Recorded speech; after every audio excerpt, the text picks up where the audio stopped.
Hi and welcome to the channel. Today we will unbox this MSI GeForce RTX 4070 Gaming X Trio. This is from my best friend, by the way, so thanks to him for letting me borrow this expensive unit. I believe this cost 42,000 pesos at the time, which is absolutely expensive. Around the box, there is nothing interesting other than the expected look of the GPU here and the specs. It says RTX 4070, 12GB of GDDR6 memory, 192-bit memory bus, and it has 3 display ports and 1 HDMI. Anyway, opening the box. Unlike other boxes, this has a peculiar way of opening. It opens from the top. There's a slot seemingly that you can use to grab it, but don't use it as it seems fragile. So I'd rather slide it as we usually do. So this is the smaller box inside, and it is padded by a foam, probably 2cm. There's a quick user guide that seems generic as you have QR code for both NVIDIA and AMD. It says here that the system requirement is Windows 11, which is actually not true as it can work on Windows 10. As for hardware installation, they managed to update the use of 12VH power, but did not bother to update the output ports as it still contains VGA and DVI. I also usually don't nitpick on manuals, but the Windows 11 icon triggered me. Also, what is this in icon number 1? If you know this icon, do let me know in the comments below. Anyway, as for the accessories included, it has the 12VH power to 218 PCIe connector adapter. As this is a fire hazard if you plug this wrongly, do follow the precautions in the packaging. They also recommend using 2 PCIe connectors rather than using a daisy-chained one. Last accessory is the GPU support bracket.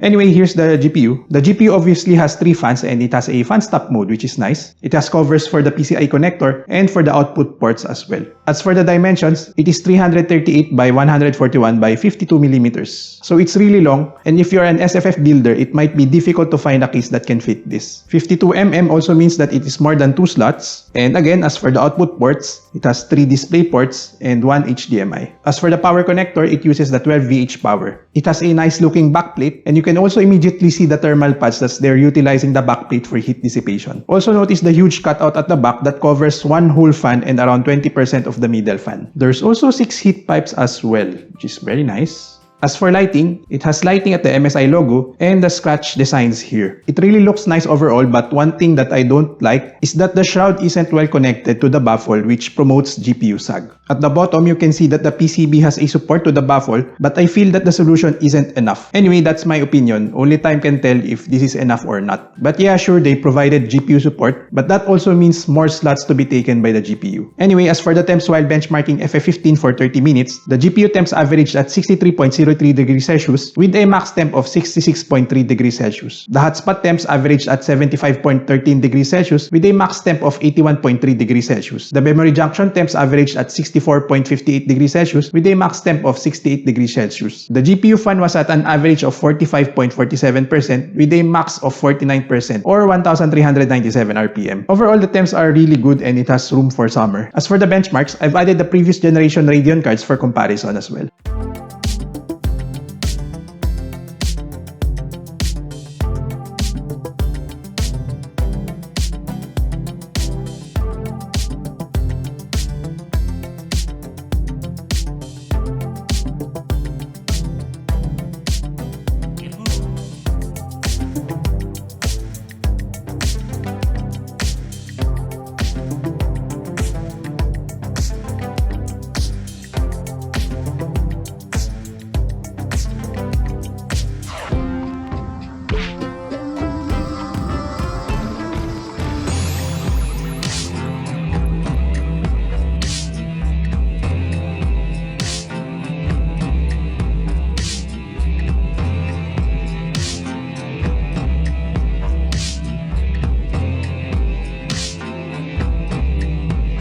And as a summary, as expected, this is a chart topper in my limited number of GPUs. The previous gen RTX 3070 is around 16% weaker on 1080p. At 1440p, the 3070 is 18% weaker, while the RX 6800 is 13% weaker than the 4070. At 4K, RTX 3070 is 16% weaker than the RTX 4070, while 6800 is 14% weaker as well. Overall, this is a good entry-level GPU for 4K gaming, having an average of 80 FPS. Its 12GB VRAM buffer also means that this is a longer-term GPU than the RTX 3070. My pet peeve, however, is that while RTX 3070 is 16% weaker, RTX 3070 4070 is also 16% cheaper MSRP to MSRP, meaning that there is no significant generational uplift in the RTX 4070. For this to be a good product, it has to be the same price as the previous gen. Pricing it at $600 is really not good. But if you wanted to buy a 3080 since its release and didn't buy thanks to the crypto craze, then this is basically its power efficient and somewhat cheaper replacement. As for MSI Gaming X Trio, this is a good card overall. I think it is one of the best in its class. However, it's big and can't fit most of the SFF cases. Okay, that's it for this video. Do let me know in the comments below on what you think of this GPU. And finally, thanks to my best friend again for letting me borrow this GPU. Thanks for watching. Do like or dislike and subscribe for more unboxing and benchmarks. Bye!